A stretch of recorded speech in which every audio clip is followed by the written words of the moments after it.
안녕하세요. 저는 한림대학교 강남성심병원 산부인과 박성택입니다.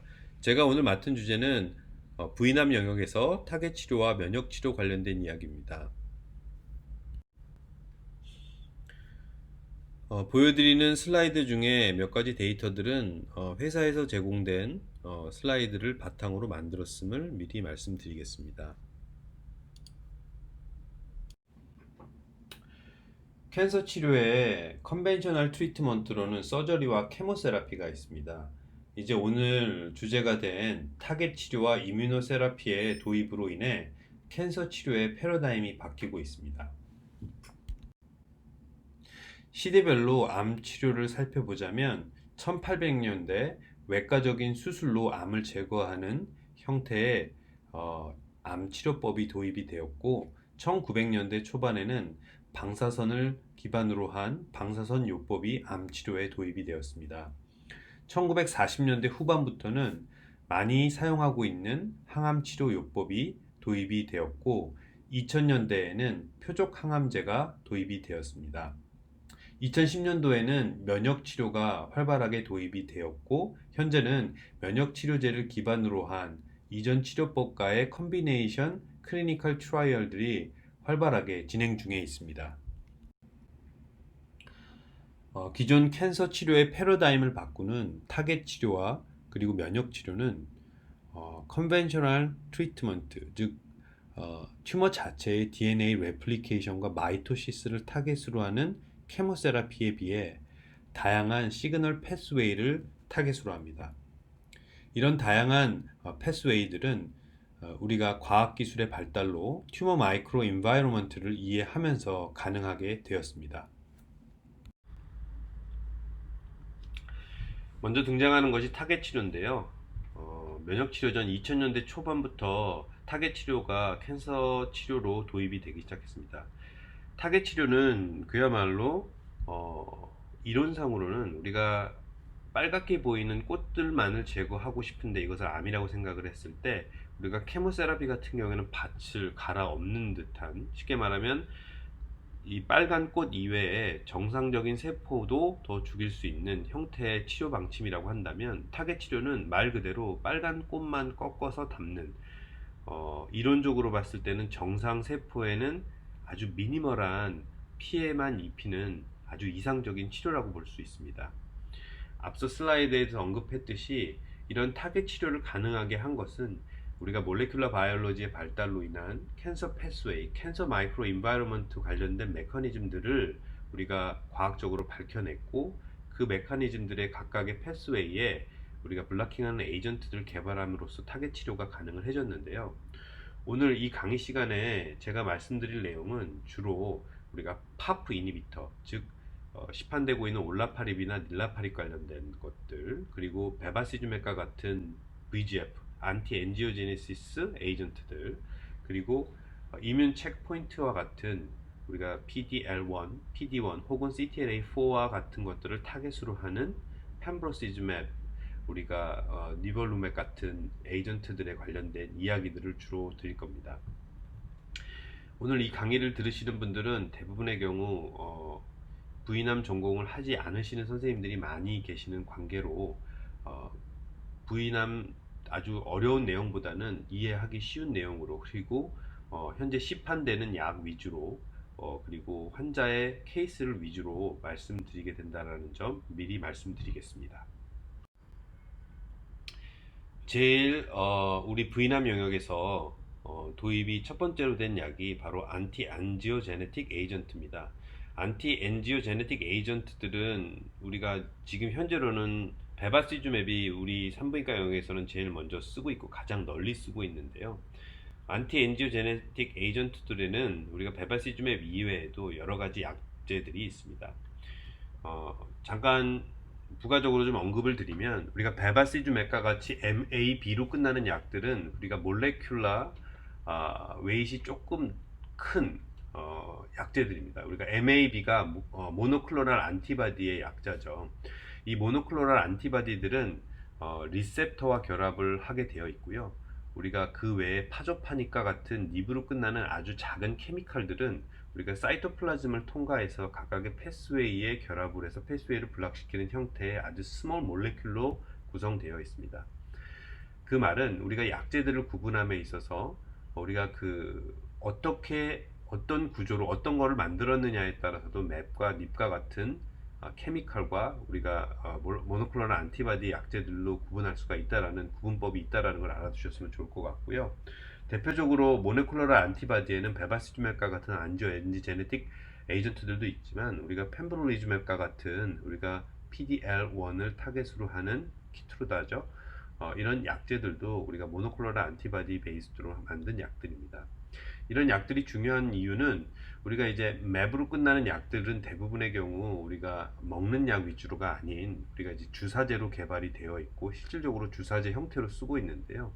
잘 아시다시피 이런 몰레큘러 웨이트이 크고 그리고 또 이런 몰레큘러 웨이트이 크다라는 말은 우리 소화기관에 들어와서 여러 가지 여러 가지 프로테인들이 디그라데이션 될 수 있는 그런 상황들을 피하기 위해 IV로 제제로 개발됐다라고 말씀드릴 수가 있고 쉽게 이해하기 쉽게 닙과 닐라파립과 같은 약재들, 스몰 몰레큘 약재들 같은 경우, 스몰 케미컬 약재들 같은 경우에는 우리가 복용하기 편리한 먹는 제제의 약재로 개발이 된 것들이 많다라고 말씀드릴 수가 있습니다. 베바시주맵은 세 가지 펑션으로 우리가 안티 튜머 액티비티를 가지게 되는데요. 대표적인 예로 우리가 마이크로 바스큘라추어를 리그레션을 시키고 그리고 머추한 바스큘라추어를 노멀라이제이션 시키며 또 새로운 바스큘라추어를 이니비션 시켜서 결론적으로는 캔서 리그레션을 일으키게 됩니다. 엔지오제네시스 에이전트들은 한 다음과 같은 페이즈 3 트라이얼을 통해서 난소암에서 허가를 받았는데요. 국내에서는 대표적으로 쓰고 있는 것이 베바시주맵입니다. 베바시주맵은 GOG218 아이콘 7 트라이얼을 통해서 프론트라인 메인터넌스로 허가를 받았고 그리고 오션 스터디와 213 스터디를 통해 리커런트 플래티늄 세팅에서 트리트먼트로 허가를 받았습니다. 그리고 오렐리아 스터디를 통해서 플래티늄 레지스턴스 군에 있어서 치료제로 허가를 받았습니다. 보여드리는 거는 베바시즘에 관련된 오바리 캔서 리절트인데요. 2010년도 218 스터디를 기본으로 그리고 2011년도 아이콘 7을 통해 프로그레션 프리 서바이벌의 베네핏이 베바시즈맵을 더했을 때 있다라는 것이 확인이 되었고 특히 아이콘 7 같은 경우에는 우리가 2013년도 보고된 파이널 데이터에서도 비록 오버롤 서바이벌에서는 크게 게인은 없었지만 우리가 서브 옵티말로 진행된 하이 리스크 그룹에 있어서는 오버롤 서바이벌에 있어서는 약 한 4개월의 서바이벌 게인을 확인을 하였습니다. 또 리커런트 세팅, 플래티늄 센서티브군 같은 경우에는 오션 스터디와 213 스터디를 통해서 역시 프로그레션 프리 서바이벌에 베네핏이 있다라는 것을 확인이 되어서 리커런트 세팅, 플래티늄 센서티브군에 있어서 베바시즈맵의 사용이 허가되었습니다. 플래티늄 레지스턴스 리커런트 세팅에서 파클리탁셀 그리고 PLD, 토포테칸을 사용한 그룹과 베바시주맵을 추가한 그룹에서의 프로그레션 프리 서바이벌을 비교를 해봤을 때 3.4 대 6.7로 시그니피컨트한 프로그레션 프리 서바이벌의 게인이 확인이 되었고 하지만 오버롤 서바이벌에서는 시그니피컨트한 게인은 확인되지 않았습니다. 이런 오레리아 스터디를 기반으로 리커런트 세팅 플래티늄 레지스턴스에서 베바시주맵 사용이 허가되었습니다.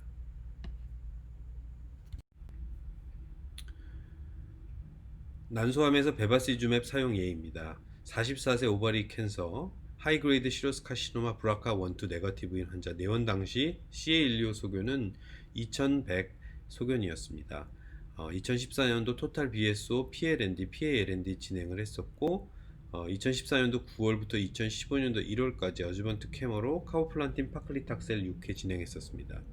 이후 2년여 재발 소견은 없다가 2018년도 7월에 리커 소견, 스플릿 메타 6.9 곱하기 6.4cm 소견을 보였고 CA12 63.4로 플래티늄 센서티브 리커로 카보 칼릭스 3차 진행했었습니다.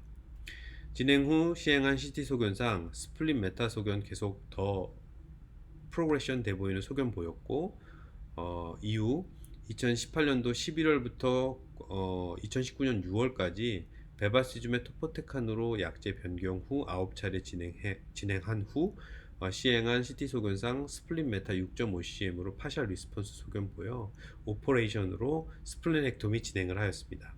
이후 2019년도 8월부터 2019년도 9월까지 토포테칸 베바시주맵 추가로 3회 더 진행한 이후 현재까지 NED 소견입니다. 다음 CT 소견인데요. 2018년도 7월에 하보칼릭스 3차 이후에 프로그레션 소견을 보여서 2018년도 11월 베바시즘의 토포테칸으로 약제 변경을 하였습니다. 약제 변경 이후에 9차 시행한 이후에 2019년도 7월에 파셜 리스폰스 소견을 보였고 스플레넥토미 진행을 한 이후에 추가 3차 케모 더 진행을 했었습니다. 2019년도 9월까지 진행을 했었고 현재 2020년 3월 현재 환자 NED 소견으로 팔로업 중에 있습니다. 서비스 캔서에서 베바시주맵을 에드에서 사용하는 요법은 GOG 240 스터디의 결과에 기초해서 허가를 받았습니다.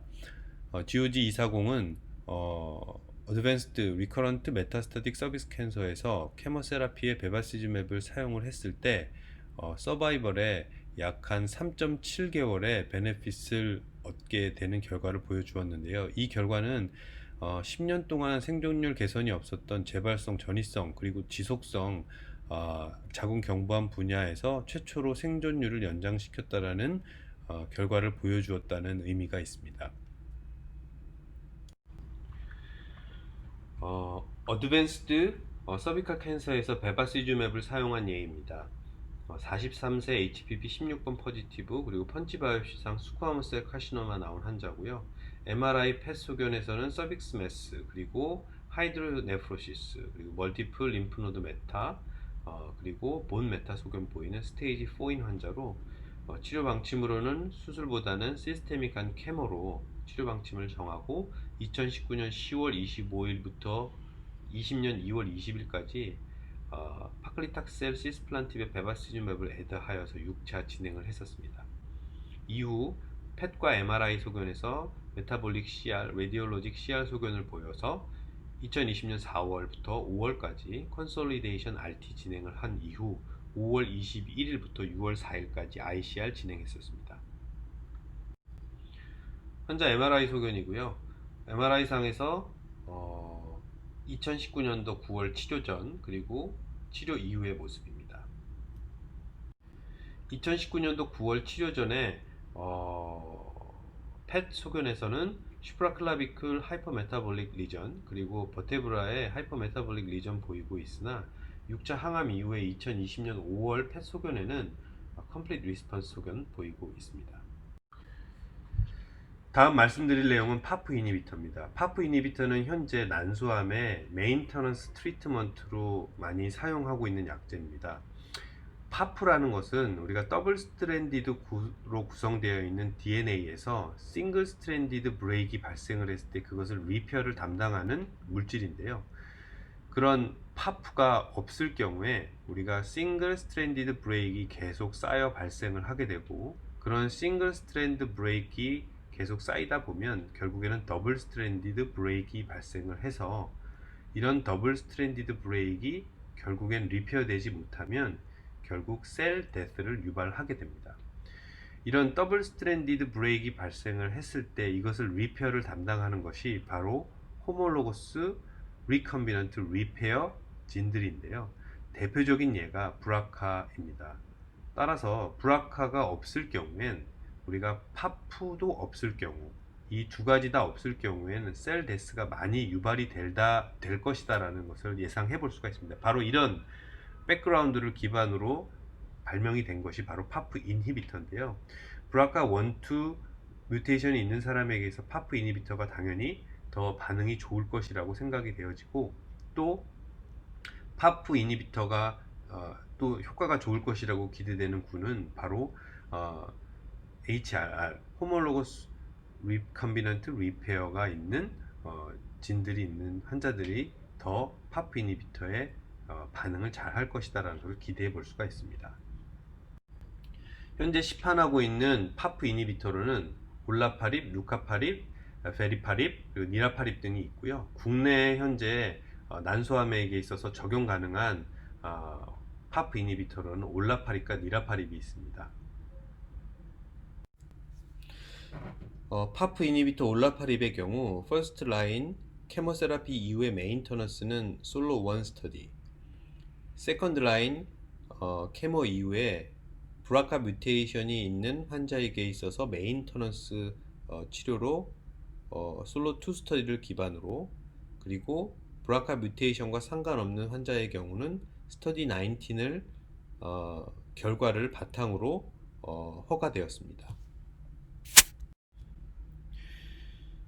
올라파립의 각각의 스터디에 대한 결과를 잠시 살펴보면 프론트라인 메인터넌스로 허가받게 된 솔로 원 스터디의 경우 우리가 프로그레션 프리 서바이벌을 비교해 봤을 때 올라파립을 300mg으로 BID로 투여한 군과 플라시보를 투여한 군을 비교해 봤을 때 3년 동안의 프로그레션 프리 서바이벌을 보인 환자가 60%대 27%로 통계학적으로 의미 있게 올라파립을 쓴 군에 있어서 프로그레션 프리 서바이벌의 베네핏이 있었습니다. 또한 세컨드 라인으로 메인터넌스 트리트먼트에 허가를 받게 된 솔로 2 스터디에서 올라파립을 투여했을 때 프로그레션 프리 서바이벌이 19.1month, 그리고 플라시보를 투여했을 때 5.5month로 통계학적으로 유의미하게 프로그레션 프리 서바이벌에 역시 베네핏이 입증되었습니다. 플래티늄 센서티브 메인터넌스에서 허가를 받은 스터디 19의 결과를 살펴보면 올라파립을 400mg으로 투여한 군과 그리고 플라시보를 투여한 군을 브라카 뮤테이션이 있는 그룹과 브라카 뮤테이션이 없는 그룹으로 다시 나눠서 분석을 해 봤었습니다. 올라파립을 투여한 그룹에서는 브라카 뮤테이션이 있을 경우 플라시보를 투여한 그룹에 비해서 11.2개월 대 4.3개월로 통계학적으로 유의미하게 프로그레션 프리 서바이벌의 베네핏이 있었고, 브라카 뮤테이션이 없는 사람들을 비교해 봤을 때 올라파립을 투여한 그룹이 7.4개월, 그리고 투여하지 않은 그룹, 플라시보를 투여한 그룹이 5.5개월로 2개월 가량의 프로그레션 프리 서바이벌의 베네핏이 있었습니다. 토탈에서 브라카 뮤테이션이 있는 사람과 없는 사람을 모두 포함을 해서 분석을 해봤을 때는 올라파립을 투여한 그룹에게 있어서는 8.4개월, 그리고 올라파립을 투여하지 않은 그룹에게 있어서는 4.8개월로 통계학적으로 유의미하게 프로그레션 프리 서바이벌의 베네핏이 있었습니다. 림파자는 50mg의 림파자 캡슐 제제와 150mg의 림파자 정 제제로 출시되고 있습니다. 복약 편의성을 증가시킨 것이 바로 림파자 정입니다. 현재 림파자 캡슐의 경우 세컨드 라인 플래티늄 센서티브 브라카 뮤테이션이 있을 경우 단독 유지 요법으로 보험의 허가 그리고 보험의 혜택을 받을 수 있습니다. 림파자 정의 경우 프론트 라인으로 브라카 뮤테이션이 있는 환자에게 있어서 메인터넌스 요법으로 허가가 되어 있고, 세컨드 라인에서는 브라카 뮤테이션과 상관없이 사용할 수 있는 방법으로 허가되어 있습니다.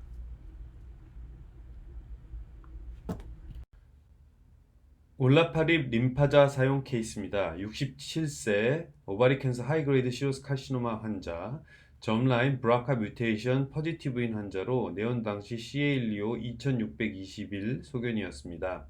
2011년 3월에 토탈 BSO 그리고 PALND 시행하였고 하트만 OP 같이 진행했었습니다. 어즈먼트 트리트먼트로 2011년 4월부터 10월까지 카보파클리탁셀 9차 시행을 하였고 그해 11월 콜로스토미 리버설 시행하였습니다. 3년여 리커 소견 없이 지내시다가 2014년도 3월 리버와 페리토니알 시딩 메타 소견 CT상에 확인되었고 CA125 1402로 상승 소견 보여 플래티늄 센서티브 리커라 판단 하에 2014년도 4월부터 2014년도 8월까지 카보 파클리탁셀 6차 시행하였습니다. 이후 CR 소견 보였고 한 3년여 리커 소견 없이 지내시다가 2017년도 10월에 다시 리버 메타 소견 확인되었고 CLO 554.5로 상승 소견 보였습니다. 다시 한번 플래티늄 센서티브 리커라고 판단되어 카보칼릭스 6차 시행 후 CR 소견 보이고 그 이후에 올라파립 메인터넌스 스타트하여 현재 NED 상태로 유지 중에 있습니다.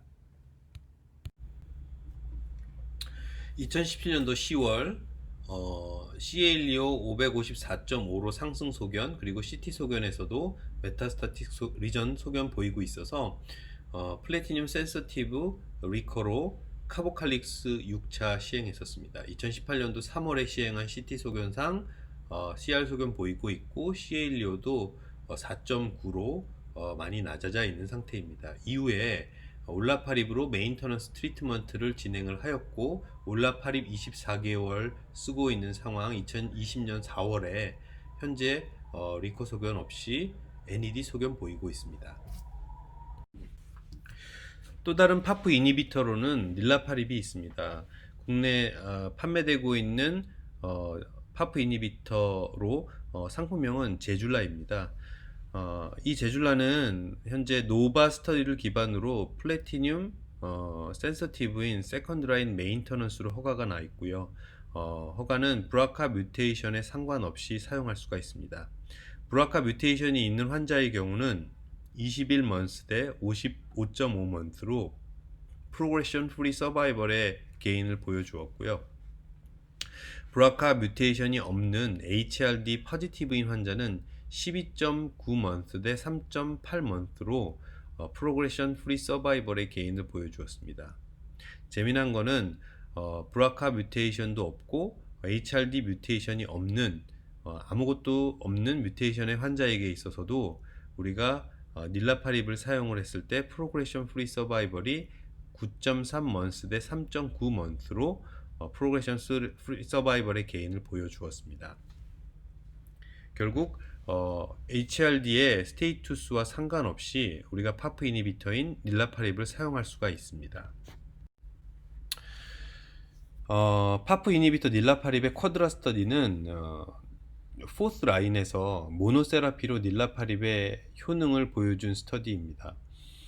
HRD 포지티브인 환자를 대상으로 플래티늄의 스테이투스, 즉 센서티브 인군, 레지스턴스 인군, 리프렉토리인 사람에게 있어서 환자에게 있어서 그 리스폰스 레이트를 보여주었는데요. 모두 센서티브와 리스폰스와 상관없는 모든 환자에게서 리스폰스를 보여주어서 4차 이상의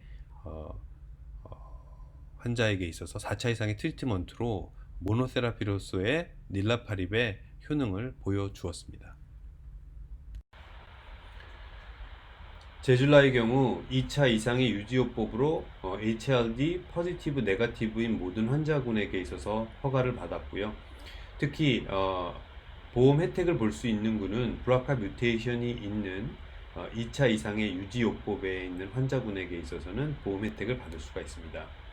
또 쿼드라스타리를 기반으로 4차 이상 요법에 있어서도 백감 민감성 여부와 상관없는 브라카 뮤테이션이 있는 환자에게 있어서 모노세라피로서 허가를 받았고 백금 기반 요법에 반응을 보인 non 브라카 뮤테이션 환자에게 있어서도 4차 이상 치료 요법으로 허가를 받았습니다.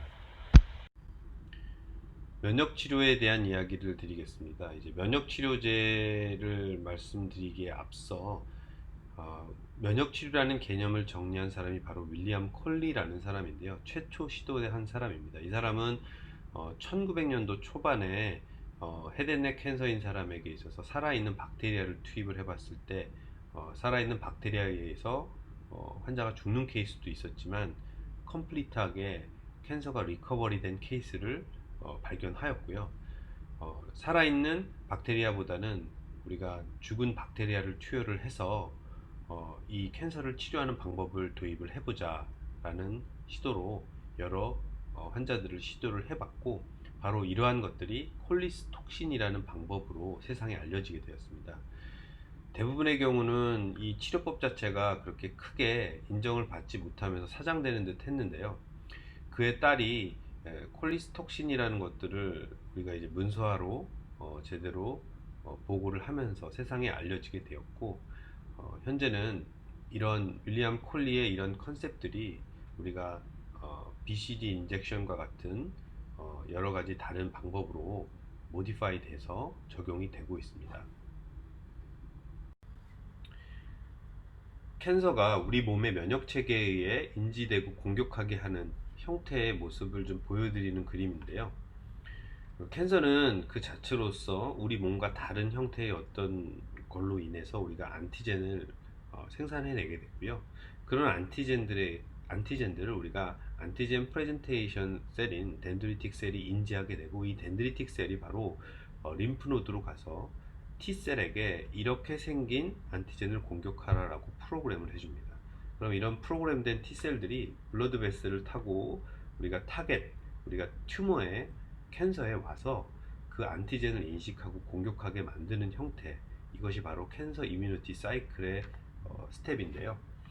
이 중에서 우리가 이제 안티젠 프레젠테이션을 담당하는 이런 덴드리틱 셀을 익스펜션 시키는 스트레티지로 우리가 캔서 이뮤니티 트리트먼트를 접근할 수가 있고요. 또 다른 형태인 이 T셀을 강화함으로 인해서 캔서 이뮤니티를 높여서 우리가 캔서셀을 리그레션 시키는 형태의 스트레티지로 우리가 캔서 이뮤노세라피를 접근해 볼 수 있습니다. 가장 쉬운 예로는 축구 경기에 있어서 우리가 덴드리틱 셀과 같은 것들을 바로 미드필더, 공을 뿌려주는 형태의 어떤 미드필더를 강화시키는 팀이 있다라고 한다면, 우리가 T셀에 관련된 것들을 높여주는, T셀의 공격력을 높여주는 것을 바로 스트라이커들의 어떤 능력을 높인다라고 말씀드릴 수가 있습니다. 우리가 축구팀을 갖추려면 미드필더도 좋아야 되고 스트라이커도 좋아야 되기 때문에, 결론적으로는 이 캔서 이뮤니티 트리트먼트의 접근 방식도 예전에는 각각의 T셀만을 강화시키는 형태로 접근을 했다면, 최근에는 미드필더와 스트라이커를 동시에 강화시키는 형태, 즉 컨비네이션 트리트먼트로 우리가 캔서 이뮤니티 트리트먼트도 그 트렌드가 바뀌고 있다라고 말씀드릴 수가 있습니다. 지금 보이는 슬라이드는 대표적인 면역 치료에 대한 방법들입니다. 가장 먼저 나오는 것이 이뮨 체크포인트 이니비터 관련된 내용인데요. 캔서 셀들은 캔서 셀에 PDL1, PDL2와 같은 프로테인을 익스프레션 시켜서 우리가 PD1 리셉터와 결합을 해서 면역 회피 기전을 갖게 됩니다. 바로 이런 PDL1과 PDL2를 타겟으로 만든 것이 이뮨 체크포인트 이니비터인데요. 이런 이뮨 체크포인트 이니비터를 사용함으로 인해 캔서 셀이 이뮨 인베이전, 면역 회피 기전을 억제시킴으로 인해 면역 치료의 효율을 높일 수 있습니다.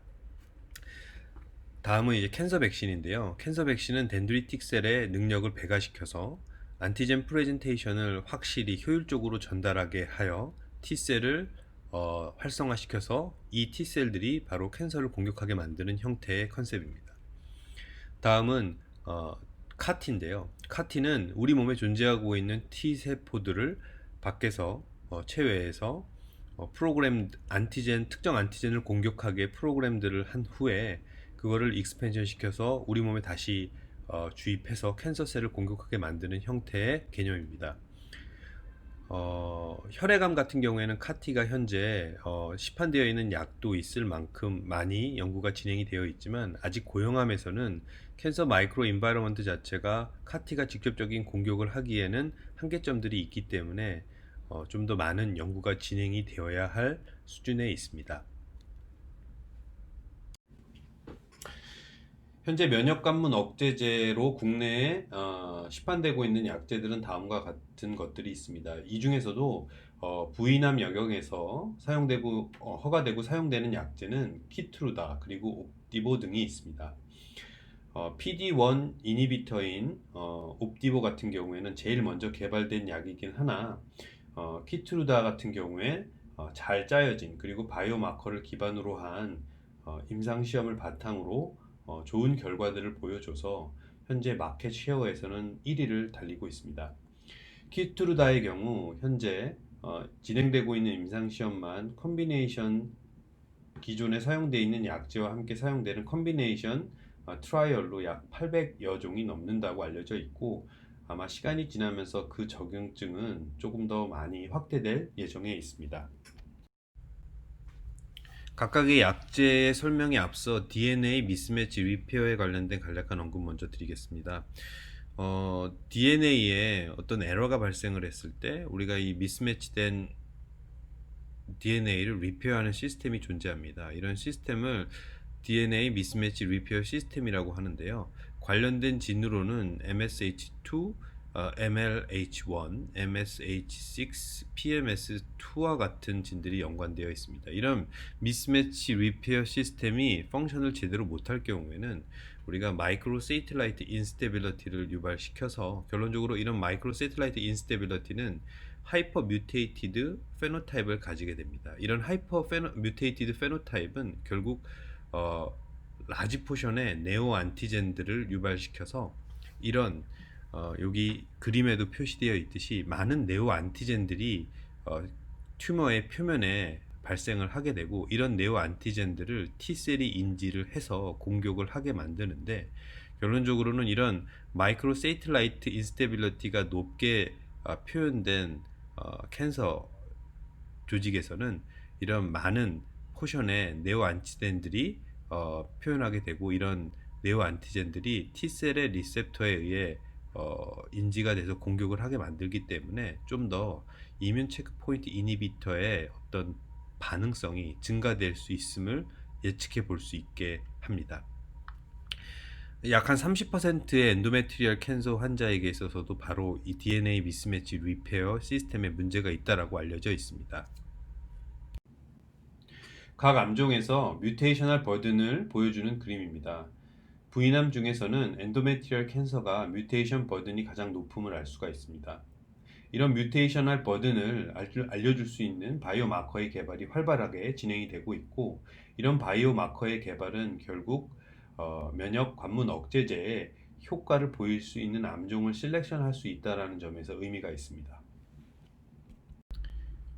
PDL1 이니비터 펜브롤리주맵의 효능에 대해서 각각 V남에 대한 효과를 보여준 스터디가 페이즈 1B 스터디 028 키노트 스터디입니다.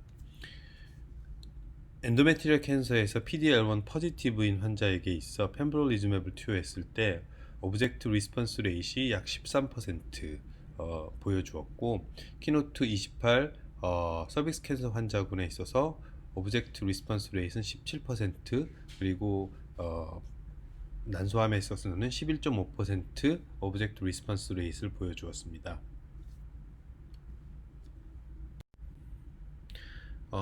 펜브롤리즈맵의 페이즈 2 스터디로는 키노트 158 스터디가 있습니다. 키노트 158의 엔도메트리얼 캔서의 경우는 특히 MSH 하이인 엔도메트리얼 캔서를 대상으로 했을 때 펜브롤리즈맵의 리스폰스 레이시 약 한 57.1%, 그 중에서 8명이 CR이 왔고 20명이 파셜 리스폰스를 보였던 결과를 보여주었습니다.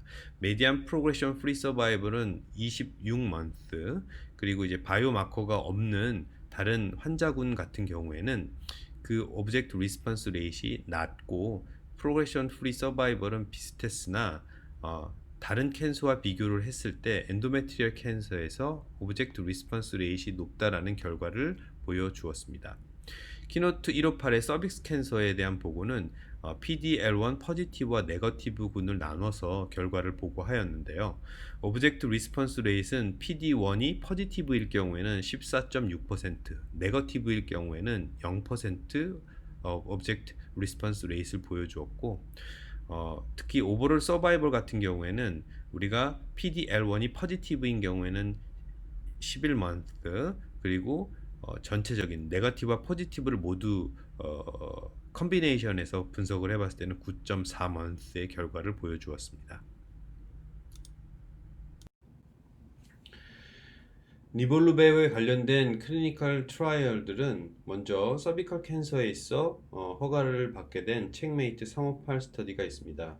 이 스터디는 HPV 포지티브인 서비컬 캔서, 바지널 캔서, 벌바 캔서를 대상으로 니볼루맵을 240mg Q 2주 간격으로 투여를 했을 때 오브젝트 리스폰스 레이트를 봤습니다. 서비스 캔서 같은 경우에는 26.3%의 오브젝트 리스폰스 레이트, 그 중에서 3명에게 있어서는 컴플리트 리스폰스를 보여주었고, 바지널 벌박 캔서 같은 경우엔 20% 오브젝트 리스폰스 레이트를 보고하였습니다. 서비컬 캔서에서 메디안 프로그레션 프리 서바이벌은 5.1months, 그리고 메디안 오버롤 서바이벌은 21.9months 보고하여 서비스 캔서에서 니볼루맵의 사용을 허가받았습니다.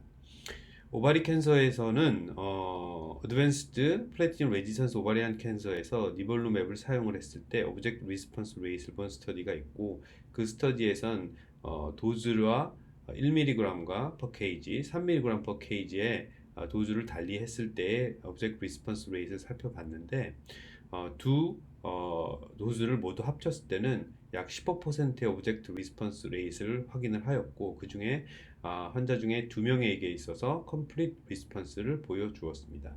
메디안 프로그레션 프리 서바이벌은 3.5month, 오버롤 서바이벌, 메디안 오버롤 서바이벌은 20months로 보고하였습니다. 이로 리볼루맵이 서비스 캔서와 오버리안 캔서에서의 사용이 허가되었습니다. 면역관문 억제제의 현재 보험 기준은 모두 100대100 전액 본인 부담으로 현재 진행할 수 있습니다. 키트루다의 경우 자궁 경부암, 난소암, 자궁 내막암에서 허가를 받았고, 옵티보의 경우는 난소암과 자궁 경부암, 질암, 외음부암에 있어 허가를 받았습니다. 현재 진행되고 있는 임상시험이 많은 관계로 키트루다와 옵티보의 적응증은 계속 확대될 예정입니다. 펜브롤리즈맵을 마지막으로 사용한 케이스입니다. 74세 엔도메트리얼 캔서 환자였고요. MSI 하이인 환자로 2015년도 11월 24일 날 TLH BSO PLND 시행을 했었고, 특별한 치료 없이 지내시다가 2017년도 6월에 렁 메타 소견을 보여 시스테믹 케모로 카보플란틴 파클리탁셀 6차까지 진행했었습니다. 2017년 11월 렁 노드리 리그레션 소견을 보였고, 2018년도 5월에는 다시 렁 메타 소견 프로그레션 되는 소견을 보여 2018년도 5월부터 2018년도 11월까지 아드리아마이신 시스플란티로 8차 케모세라피 진행하였으나 2018년도 11월에 다시 렁 메타 프로그레션 되는 소견 보이고 있었습니다. 이에 펜브롤리즈맵을 2018년도 12월부터 스타트하였고요. 2019년 12월 6일까지 펜브롤리즈맵 15차 진행을 한 케이스입니다.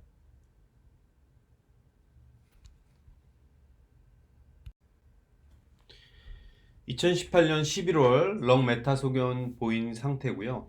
펜브롤리즘의 3차 후에 2019년 2월에 CR 소견 보이고 있었습니다. 이후에 펜브롤리즈맵을 좀 더 사용을 했고, 2019년 12월 펜브롤리즈맵 15차 종료 후에 현재 2020년 4월 환자 NED 상태로 있습니다. 면역관문 억제제의 결론적으로 가장 중요한 거는 우리가 면역 회피 기전을 가지고 있는 현재의 튜머, 즉 콜드 튜머를 면역 회피 기전이 없는 핫 튜머로 바꾸는 것이 가장 중요하다라고 말씀드릴 수 있습니다. 결론적으로 이렇게 바뀐 핫 튜머들은 면역관문 억제제를 투여했을 때 높은 반응을 기대해 볼 수가 있습니다.